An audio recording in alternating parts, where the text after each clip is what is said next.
ఇవే ఇవే జీవన తరంగాలు, ఇవే ఇవే జీవన తరంగాలు, జీవన తరంగాలు.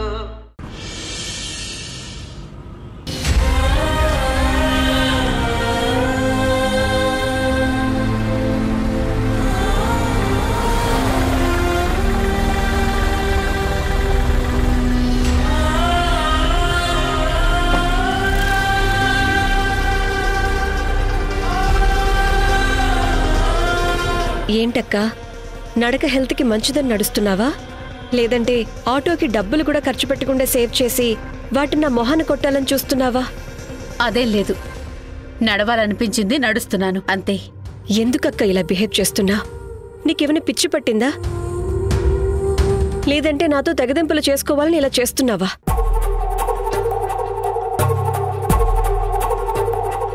సైలెంట్గా ఉంటే సరిపోదక్క, నాకు సమాధానం కావాలి. నీ ఉద్దేశం ఏంటో చెప్పు, నాకు తెలియాలి. చెప్పక్క, ఎందుకు ఇలా చేస్తున్నావు? నువ్వు బాగుండాలని ఇలా చేస్తున్నాను. ఏమన్నా? నేను బాగుండాలా? నేను బాగుండాలని చేస్తున్నావా? నేను చెడిపోతానని నిన్ను కాపాడమని నేను నిన్ను అడిగానా? ఇప్పుడు నాకు ఏం కష్టం వచ్చిందక్క? నువ్వు అప్పు తీసుకొచ్చి మరీ నా డబ్బులు ఇవ్వాలనుకుంటున్నావా? నా భర్త తప్పు చేస్తే ఆయనలో సగమైన నేను కూడా తప్పు చేసినట్టే. ఆయన నష్టం చేస్తే అందులో నాకు కూడా భాగం ఉంటుంది. అందుకే మా ఆయన కళ్యాణ్కి చేసిన నష్టాన్ని భర్తీ చేసే బాధ్యత నేను తీసుకున్నాను. నేనేవో ఆవేశంలో అన్న మాటల్ని పట్టుకొని అప్పు చేసి మరీ తీసుకొస్తావా? నేను బంధాలు కోరుకునే మనిషినే కాని రూపాయికి ఇష్టపడే వ్యక్తిని కాదని నీకు తెలీదా? ఇన్నేళ్ల నా సర్వీస్లో ఒక్క రూపాయి కూడా లంచం తీసుకోకుండా నిజాయితీగా పనిచేస్తున్నాను. అలాంటి నేను అప్పు చేసిన డబ్బులతో నా భర్తకు జరిగిన నష్టాన్ని పూడ్చుకోవాలని ఎలా అనుకుంటాను? తోడబుట్టిన చెల్లెలిగా నువ్వు సంతోషంగా ఉంటే సంతోషిస్తానే కాని కష్టపడుతూ ఉంటే ఎలా చూస్తూ ఊరుకోగలనక్కా? దయచేసి నీ నిర్ణయాన్ని మార్చుకో. నువ్వు మాకు పైసా కూడా ఇవ్వనక్కర్లేదు. అప్పు చేయని అవసరం అంతకన్నా లేదు. నేను ఆవేశపడి నిర్ణయం తీసుకోలేదు, బాగా ఆలోచించే నిర్ణయం తీసుకున్నాను. ఇక్కడ డబ్బులన్నవి ముఖ్యం కాదు దేవిక, పరువు ముఖ్యం. నా భర్తకు మాట రాకుండా ఆయన పరువుని కాపాడడం ముఖ్యం. అందుకే నా ఈ ప్రయత్నం. ఆగక్క, ఎందుకక్క ఇంత మొండిగా మాట్లాడుతున్నావు? ఎందుకు నా మాటను అర్థం చేసుకోలేకపోతున్నావు? అప్పు చేస్తే చాలా ఇబ్బందుల్లో పడతా. నా రాత ఇంతే అనుకుంటాను. అలా ఉండటం నాకు ఇష్టం లేదక్కా. నీ చెల్లెలిగా అది భరించడం నాకు చాలా కష్టంగా ఉంది. నా మాట విను, మాకు డబ్బులు ఇవ్వాలన్న ఆలోచన మానుకో. మా ఇంటి బాధ్యతల నుంచి మా ఆయన పారిపోయారేమో కానీ నేనెప్పుడూ పారిపోలేదు.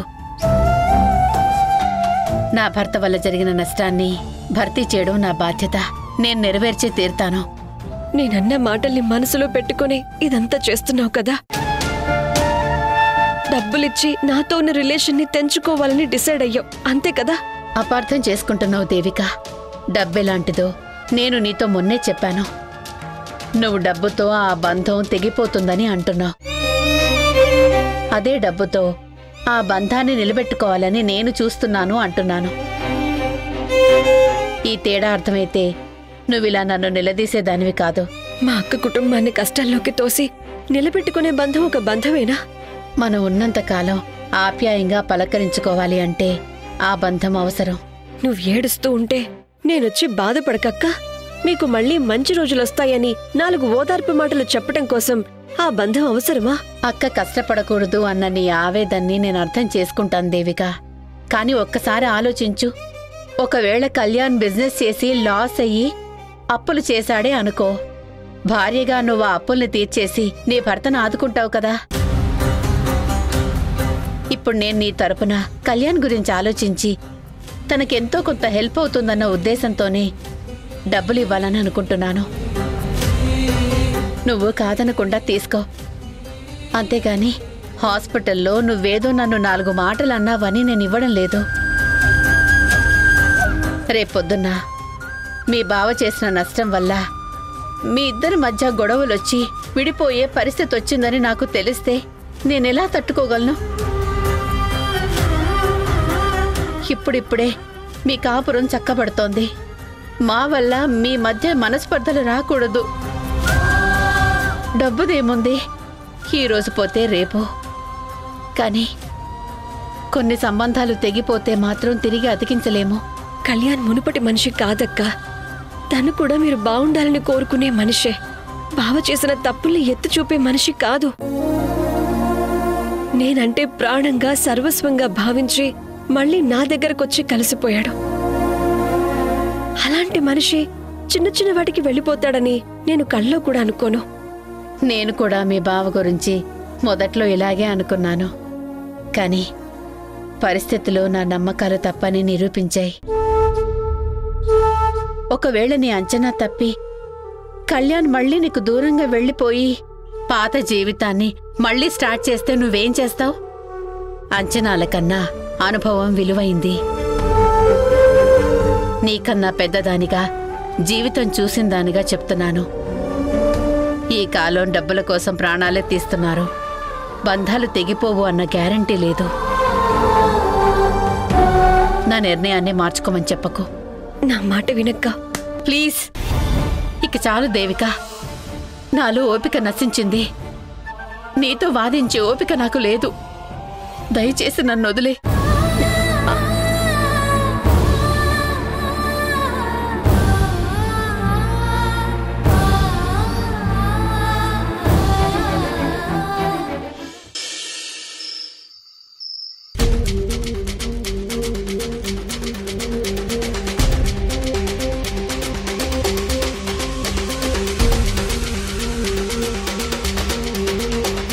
నైట్ టైంలో కూడా మార్కెట్కి వెళ్ళి వస్తున్నాడు. వీడు ఓవర్ యాక్షన్ చూడలేకపోతున్నాను.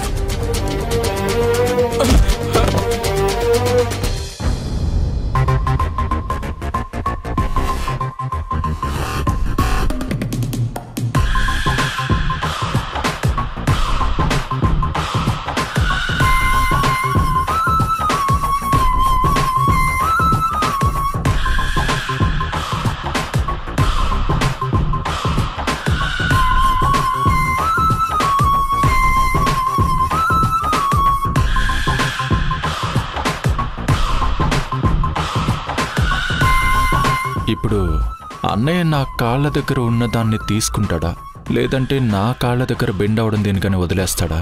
Let's see.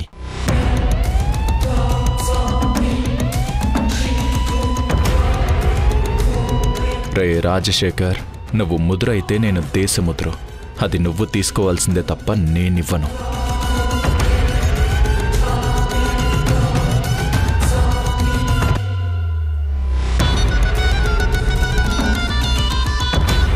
అమ్మయ్యా, టైం 8 అయింది. నా డ్యూటీ పూర్తయింది. ఇదిగో తమ్ముడు, నేను బయలుదేరుతాను. అనయ్య కూర్చోండి అన్నయ్య.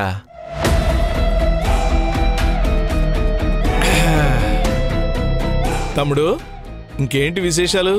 ఏముంటాయన్నయ్య, చెప్పాలి. అరే దానిమ్మ ఇక్కడుందేంటి? వాకింగ్ చేసుకుంటూ నీ దగ్గరకు వచ్చినట్టుంది తమ్ముడు. ఏంటన్నయ్య దానిమ్మ వాకింగ్ చేయడం ఏంటి? జోక్ చేశాను తమ్ముడు. జోకా?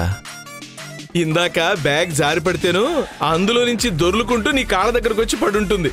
నేను చూసుకోలేదు, చూస్తే తీసుండేవాడిని. పర్లేదులే అన్నయ్య. అన్నయ్య ఎలాగో డ్యూటీ టైం అయిపోయిందన్నారు కదా, సరదాగా అలా బయటికి వెళ్ళి ఏదైనా స్పైసీగా తినొద్దామా? సరదాగా ఖర్చు పెట్టేంత రిచర్డ్స్ అన్ని కాదులే తమ్ముడు. మన దగ్గర ఆటో ఛార్జీలకి మాత్రమే ఉంటాయి, ఎక్స్ట్రా అమౌంట్ ఉండదు. అరే నేనుండగా మీతో ఖర్చులా పెట్టిస్తాను అన్నయ్య గారు. వద్దులే తమ్ముడు, అసలే నువ్వు ఇంటి మీద పడి తేరగా తింటున్నావని బయట పెద్ద టాకు. మళ్ళీ నేను కూడా తింటామంటే అస్సలు బాగుండదు, నాకు కూడా అరగదు. అన్నయ్య మీరు జోక్ చేస్తున్నారు కదా? ఇది జోక్గా తమ్ముడు, నిజమే. నువ్వేమన్నా నా ఫ్రెండ్వా జోక్ చేయడానికి? బయటోళ్ళన్న మాటని ఇంట్లో చెప్తున్నాను అంతే. కానీ మనిద్దరికో పోలికుంది తమ్ముడు. దేవిక డబ్బులు నువ్వు, మా ఆవిడ కష్టాన్ని నేను.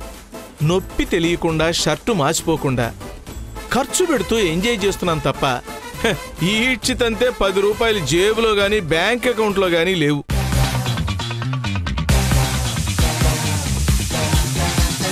ఇల్లరికపు అల్లుడిగా వస్తే వచ్చే తలనొప్పులు ఇవే తమ్ముడు. తప్పదో, భరించాలి. నువ్వు బంగారు హుండీలా కనిపించొచ్చు, కానీ అందులో చిల్లరే అన్నట్టు నీకు దక్కే మర్యాద కూడా చిల్లరతోనే సమానం. ఇల్లరికం వస్తే ఇంట్లో పనివాడి దగ్గర నుంచి వీధిలో ముష్టోడి వరకు అందరికీ లోకువే.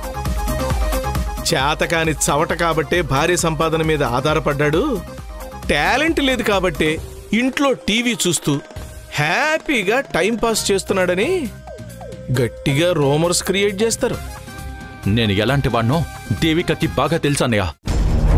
తనేమీ నా గురించి తప్పుగా అనుకోదు. తెలుసు. సమర్థించుకోవటంలో పిహెచ్డి చేసినట్టున్నావు తమ్ముడు. నీ ఈగో ప్రాక్టికాలిటీని పక్కన పెట్టేసినట్టుందే. నిజం అదే. నువ్వు నమ్మాలి. నా పరిస్థితి కూడా సేమ్ నీలాగే. అనుభవంతో చెప్తున్నాను. నేను మారానంటే ఒక్కడు కూడా నమ్మలేదు. నువ్వు మారావని చెప్పినా కూడాను అదే పరిస్థితి. బావగారు,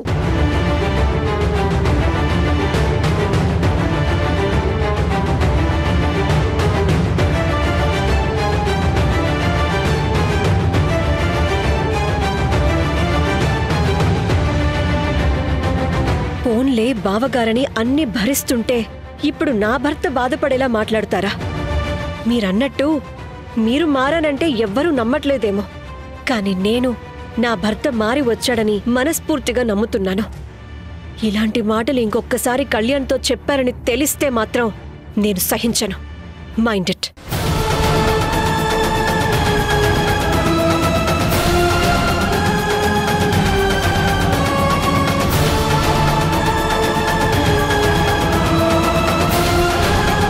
కళ్యాణ్, మీరు మా బావ మాటల్ని పట్టించుకోకండి.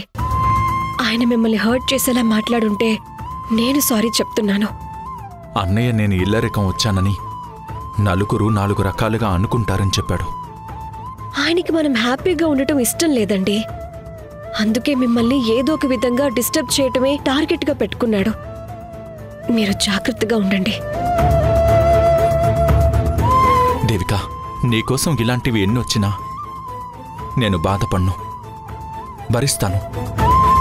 ఎవరేమన్నా సరే నేను నిన్ను వదిలిపోను. నా చివరి శ్వాస వరకు నిన్ను ప్రేమిస్తూనే ఉంటాను. థ్యాంక్స్ కళ్యాణ్.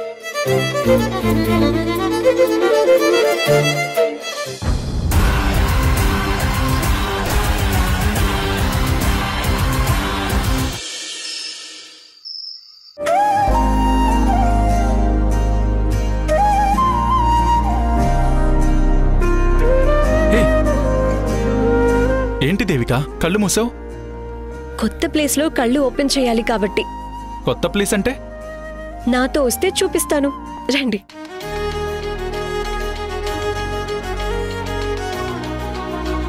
జాగ్రత్త.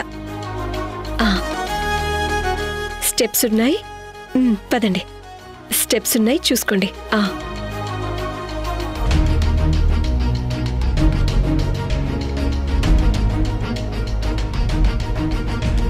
ఎక్కడికి తీసుకెళ్తున్నావు?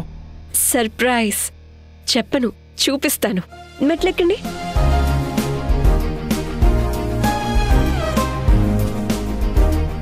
ఎక్కడికి? ఎక్కడికి దేవిక? ఇప్పుడు ఓపెన్ చేయండి.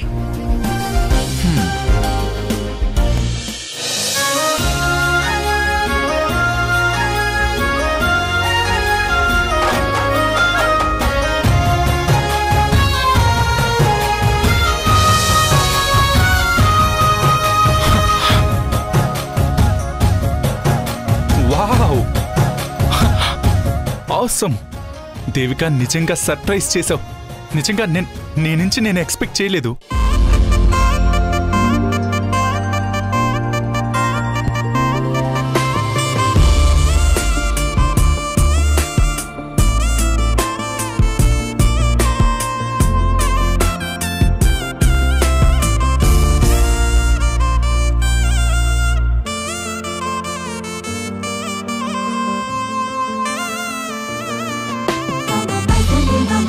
నేను ఇంతవరకు చూసిన మూన్ లైట్ డిన్నర్ సెటప్లలో this is the best one. చాలా బ్యూటిఫుల్గా అరేంజ్ చేసావు. నీలో ఇలాంటి రొమాంటిక్ టేస్ట్ ఉందని ఫస్ట్ టైం తెలిసింది. I'm impressed Devika. Thank you. ఈ సెటప్ చేసే ముందు నాతో ఒక మాట చెప్పుంటే నేను కూడా హెల్ప్ చేసేవాణ్ణి కదా. పాపం నువ్వు ఒక్కదానివే బాగా కష్టపడి ఉంటావు. నా అనుకున్న మనిషి కోసం చేసేది ఏది శ్రమ అనిపించదు కళ్యాణ్. ఎంత చేస్తే అంత హ్యాపీనెస్ కలుగుతుంది. రియల్లీ? అయితే నెక్స్ట్ టైం నేను కూడా నీకు మంచి సర్ప్రైజ్ ప్లాన్ చేసి నీకింతకన్నా హై మూమెంట్ వచ్చేలా చేస్తాను. ఇట్స్ ఓకే, వచ్చి కూర్చోండి, డిన్నర్ చేద్దాం. Yeah sure. ఇంతకీ డిన్నర్కి ఏ ఐటమ్స్ చేసావు? Wow, paneer butter masala. Wow, aloo veg curry, non. Wow, thanks Devika, సూపర్గా ఉన్నాయి. Fried rice, beautiful. ఐటమ్స్ అన్నీ బాగున్నాయి, కానీ మరీ నార్త్ ఇండియన్ డిషెస్ చేసావెందుకు? మీరు చిన్నప్పటి నుంచి మొన్నటి వరకు తిన్నది నార్త్ ఇండియన్ ఫుడ్డే కదా, అందుకే ఒకసారి మళ్ళీ మీ ఇంటి ఫుడ్ టేస్ట్ చేయించాలని ప్యూర్ నార్త్ ఇండియన్ ఫుడ్ని తయారు చేశాను. టేస్ట్ చేసి ఎలా ఉన్నాయో చెప్పండి. చల్లని గాలి వీస్తుంది. నా ముందు జాబిలమ్మ నిలబడి ఉంది. మ్యూజిక్ మంచి రొమాంటిక్ మూడ్ని క్రియేట్ చేస్తుంది. ఇలాంటి టైంలో మనిద్దరం కలిసి 2 స్టెప్పులేస్తే మరింత బ్యూటిఫుల్గా ఈ పార్టీ ఉంటుంది. What you say? అయ్యో, నేను కరాటేలోనే కానీ డాన్స్లో పూర్ కళ్యాణ్. హ్యాపీ మూడ్లో మనం ఏది చేస్తే అదే డాన్స్. మనం ఎంజాయ్ చేస్తున్నామా లేదా అన్నదే important. Come on, let's do dance.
I love you, Devika.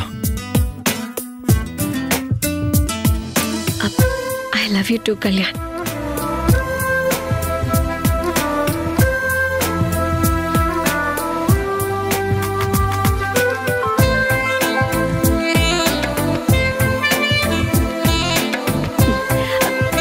చేసిన డాన్సులు చాలు, వంటలు చల్లారిపోతున్నాయి. కూర్చోండి, వడ్డిస్తాను.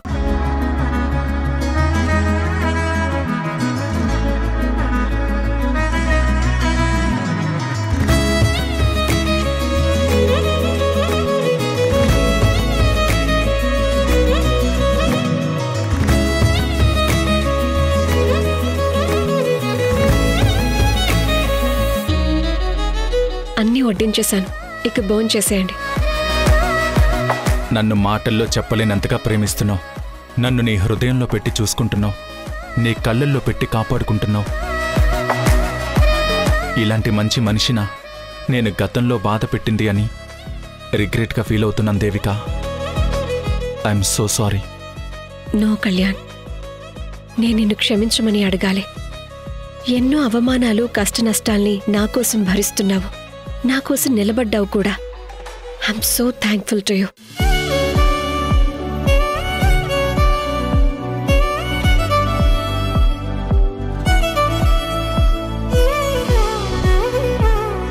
దేవిక,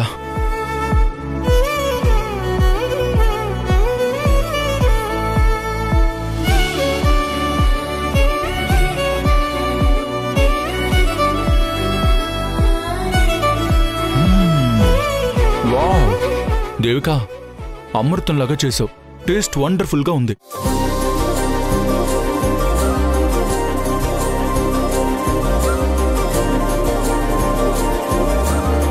నీ మనసులో ఉన్న ప్రేమ నువ్వు చేసిన వంటల్లో తెలుస్తుంది. ఇన్ని రోజులు నేను ఇక్కడికి వచ్చి పడ్డ కష్టాలన్నీ నీ వంటతో మర్చిపోయేలా చేసావు. ఇప్పుడు మళ్ళీ కొత్తగా లైఫ్ని స్టార్ట్ చేస్తున్న ఫీలింగ్ కలుగుతుంది. ఇదంతా నాకు క్రేజీగా అనిపిస్తుంది. మనమెప్పుడు ఇలాగే ఒకరినొకరు అర్థం చేసుకుని ఒకరికొకరై ఉండాలి దేవిక. ఇన్ని రోజులు నా పట్ల మీరు ఏం కోల్పోయారో అర్థం చేసుకున్నాను. ఇక నుంచి మీరన్నట్టే ఒకరి కోసం ఒకరు అన్నట్టు కలిసుండిపోదా. Very good. కానీ నువ్వు వర్క్ ప్రెషర్ తగ్గించుకుని నాతో ఇలా ఫ్రెండ్లీగా గడపాలని స్ట్రాంగ్గా కోరుకుంటున్నాను. దేవిక, అది జరిగి తీరుతుంది కదా? తప్పకుండా జరుగుతుంది. నా ఆశ ఆకాంక్ష కూడా అదే కళ్యాణ్.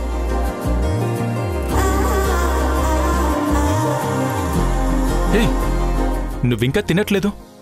ఇవ్వు.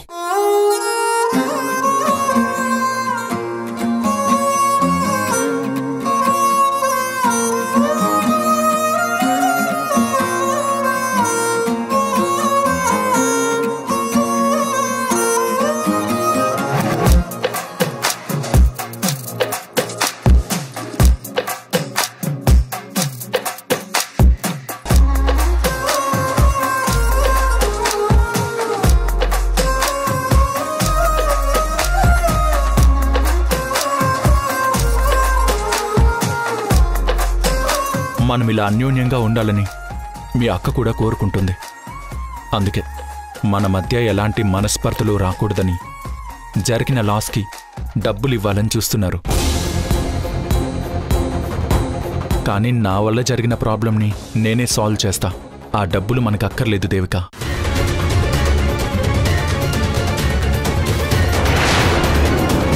అమ్మవారి ఆచారం ప్రకారం చెయ్యాల్సినవి కొన్నున్నాయి. అవి చేస్తేనే నువ్వు అనుకున్నవన్నీ నెరవేరుతాయి. అమ్మవారి అనుగ్రహం కలగడం కోసం ఏదైనా చేస్తాను. చెప్పండి, ఆ ఆచారం ఏంటి? భర్త భార్యని మోసుకుని ఈ మెట్లన్నీ ఎక్కి అమ్మవారిని దర్శించుకోవాలి.